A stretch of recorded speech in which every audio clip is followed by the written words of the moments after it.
ఈరోజు దేవుని మాట కీర్తన గ్రంథము 71వ అధ్యాయము 31వ వచనం చూద్దాం.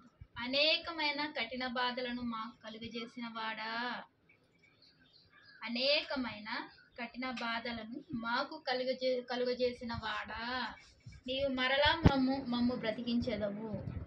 భూమి యొక్క అగాధ స్థలములలో నుండి నీవు మరలా మమ్ము లేవనెత్తెదవు. నా గొప్పతనమును వృద్ధి చేయము. 31వ వచనం. నా తట్టు మరలి నాకు నెమ్మది కలుగజేయము. కీర్తనలు 71వ అధ్యాయము 30వ వచనంలో అనేకమైన కఠిన బాధలు కలుగజేసింది ఎవరు? అది శత్రువు అయినా కావచ్చు, లేకపోతే దేవుడు పరీక్షించడానికి పెట్టిన శ్రమలైనా కావచ్చు.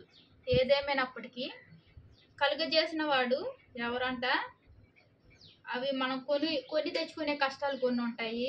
దేవుడు వీరు నిలబడతారా, పడిపోతారా, జారిపోతారా, స్థిరంగా ఉంటారా అని పరీక్షించడం నిమిత్తము దేవుడు కలుగజేసిన శ్రమలు ఉంటాయి.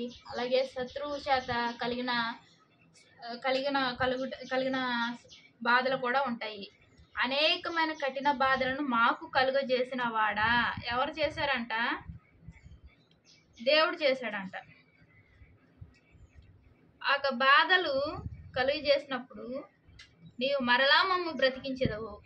దేవుడే మరలా ఆ కష్టాల నుంచి, ఆ బాధల నుంచి తొలగించి మనల్ని బ్రతికించే దేవుడుగా ఉన్నాడు.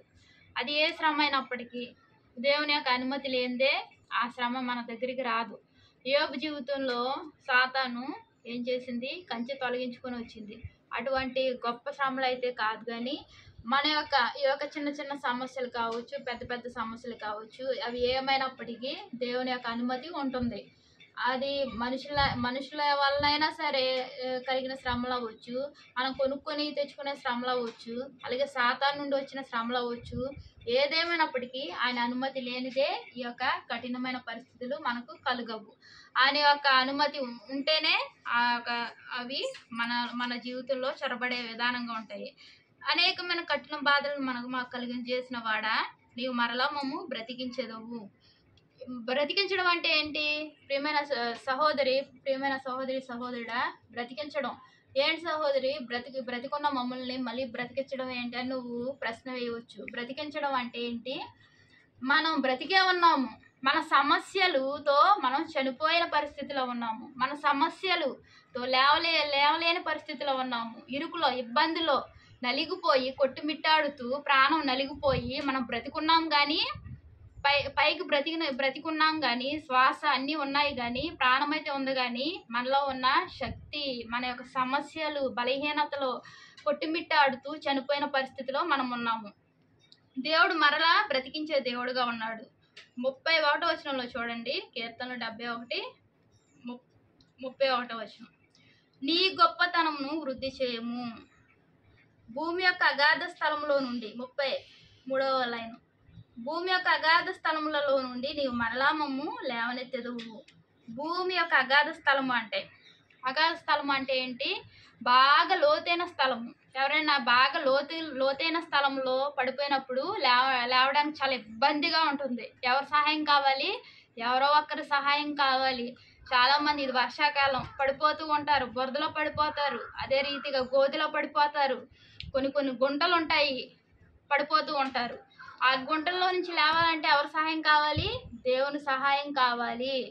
దేవుడు ఎవరినైనా ఏర్పరిచి ఆ సమయానికి అక్కడికి తీసుకొస్తే వారు మన చేయి పట్టుకొని లేవనెత్తుతారు. మనం లేచే పరిస్థితిలో ఉంటాం. మన యొక్క సమస్యలు, ఇబ్బందులు, కష్టాలు, నష్టాల నుంచి లేవనెత్తేవారు ఎవరు? మనుషులు ఎవరు మనల్ని లేపరు చేయి పట్టి. ఎవరి యొక్క సహాయం కావాలి? దేవుని యొక్క సహాయం కావాలి. ఆయన చేయి పట్టుకొని మనల్ని లేపితే మనము లేచే స్థితిలో ఉంటాం. కాబట్టి ఆయన మరలా మనల్ని లేవనెత్తే దేవుడుగా ఉన్నాడు. నా గొప్పతనం వృద్ధి చేయము.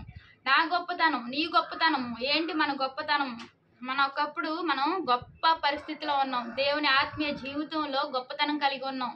ఇప్పుడు అదే గొప్పతనం కలిగి ఉన్నామా? ప్రియమైన సహోదరుడా, ఒకసారి ప్రశ్న వేసుకుందాం. మనం ప్రతివారం దేవుని సన్నిధికి వెళ్తున్నామా? దేవుని మాట వింటున్నామా? దేవునికి లోబడి జీవిస్తున్నామా? మన యొక్క హృదయంలో వెలుగుతో ఉందా, చీకటితో ఉందా, ఒకవేళ మలినంతో ఉందా, తెలిసి తెలియని మలినము ఒక నలుసైనా ఉందా, దాన్ని మనము ఇప్పుడు ఈ సమయంలో ఈ రోజు పూర్తిగా దాన్ని తొలగించుకొని మరలా మనం వృద్ధి చేసే దేవుని యొక్క హస్తాల్లోకి మనం వెళ్ళిపోదాం. నా తట్టు మరలి నాకు నెమ్మది కలుగజేయము. దేవుడు ఎవరి తట్టు మరలాలి అంట? మన తట్టు. మన యొక్క హృదయంలో ఉన్న ఇక మారాలంటే చేదు అనుభవాలు కలిగి మనము దేవుని తట్టు కాకుండా మనుషుల తట్టు తిరిగాము, ప్రక్కగా తిరిగిపోయాము. ఆయన ముఖాముఖిగా చూచే దేవుని వైపు మనం చూడకుండా మన ముఖము ప్రక్కగా జరుపుకున్నాము. అంటే దేవునిలోకి లేక, దేవునిలో ఉండలేక, ఆయన ఇన్ని సమస్యల ప్రతి వారం దేవుని సన్నిధికి వెళ్తుంటే ఏంటి బాధలు అని మనమే ప్రక్క జరిగిపోయి ఉన్నాం. ప్రియమైన సహోదరి సహోదరుడా, ఈ రోజు నుంచి మరలా మనం ఆయన తట్టు మరలితే ఆయన మనకు నెమ్మది కలిగి చేసే దేవుడుగా ఉన్నాడు. మన జీవితంలో ప్రశాంతత, సమాధానము, ఐశ్వర్యము, ఆశీర్వాదాలు కుమ్మరించే దేవుడుగా ఉన్నాడు. ఆ యొక్క దేవునిలో మనం గడుపుతూ ఆయన యొక్క ఆశీర్వాదాలు పొందుదాము. ఈ యొక్క అక్షరాలు, ఈ దేవుని మాట నీ జీవితంలో, నా జీవితంలో, మన కుటుంబ సభ్యులందరి జీవితంలో దేవుడు నెరవేర్చే దేవుడుగా ఉన్నాడు. దేవునికి వందనాలు. ప్రార్థన చేసుకుందాం. మహాప్రేమ గల తండ్రి, కృపగల నాయన, నీకు ఎన్నో వందనాలు, స్తోత్రాలు చెల్లించుకుంటాను ప్రభా. నువ్వు లేవనెత్తే దేవుడుగా ఉన్నావు ప్రభా. మా యొక్క ప్రభా బ్రతికించే దేవుడుగా ఉన్నావు ప్రభా. సమస్యల చేత తండ్రి చనిపోయిన పరిస్థితిలో ఉన్న మమ్ములను ప్రభా నాయన బ్రతికించే దేవుడుగా ఉన్నావు ప్రభా. పడిపోయిన మా జీవితాలను లేవనెత్తే దేవుడుగా ఉన్నావు ప్రభా. నీకు వందనాలు చెల్లించుకుంటున్నాను ప్రభా. తండ్రి నీ తట్టు మరలితే ప్రభా ఆశీర్వాదాలు అన్నావు ప్రభా. అవును తండ్రి, ఇప్పటి వరకు ప్రభా నీ తట్టు మరలక ప్రభా ప్రక్కకు మరలిన మా జీవితాలు మరలా ప్రభా నాయన నీ తట్టు మలుచుకొని, నీ తట్టు త్రిప్పుకొని ప్రభా తండ్రి మా జీవితాల్లో, మా కుటుంబ సభ్యులందరి జీవితాల్లో ప్రభు నీ ఆశీర్వాదాలు ప్రసాదించండి ప్రభు. నిండుగా మమ్మల్ని ఆశీర్వదించండి ప్రభు. ఆత్మీయంగా, శారీరకంగా తండ్రి ఉన్నత స్థితిలో ఉంచండి ప్రభు. కృపగల దేవాన్ని కృపను కోరుకుంటూ నా ప్రభుని ప్రియరక్షకుడు యేసుక్రీస్తు వారి నామంలో అదే నేను బ్రతిలాడి వేడుకుంటున్నాను తండ్రి. ఆమేన్ ఆమేన్. అందరికీ ప్రైజ్ లార్డ్.